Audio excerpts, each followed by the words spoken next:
તો આ તરફ સુરતના ઓલપાડમાં ટીવી9ના અહેવાલ બાદ તંત્ર હરકતમાં આવ્યું છે।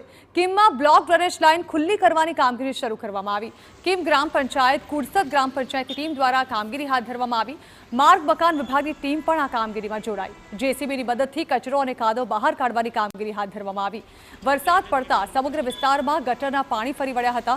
મુન્ના એજન્સી વિસ્તારમાં મંદિર ફરતે દૂષિત પાણી ભરાયા હતા। ટીવી9એ દૂષિત પાણીને કારણે પડતી હાલાકી અંગે એક અહેવાલ પ્રસારિત કર્યો હતો।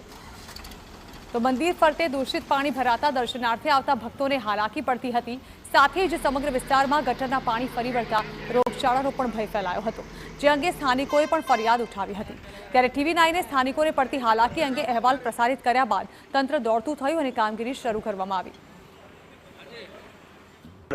એક સફાઈ ઝુંબેશ અમે ચલાવીએ છીએ। કુડસદ પંચાયત, કિમ પંચાયત અને પીડબ્લ્યુડી દ્વારા સંયુક્ત રીતે અમે કામગીરી કરી, ગટરનું સફાઈ કામગીરી કરી। જ્યાં જ્યાં નાળા જે ચોકઅપ છે એને અમે ખોલીને એના કચરાનો નિકાલ કરવાના પ્રયત્ન કરી રહ્યા છે, જેથી આવનારા દિવસોની અંદર આ ગટર સાફ કરવાના લીધે નીચાણવાળા વિસ્તારની અંદર પાણી ઓછું ભરાય એ રીતના અમે સતત લોકોની જે સમસ્યા છે એને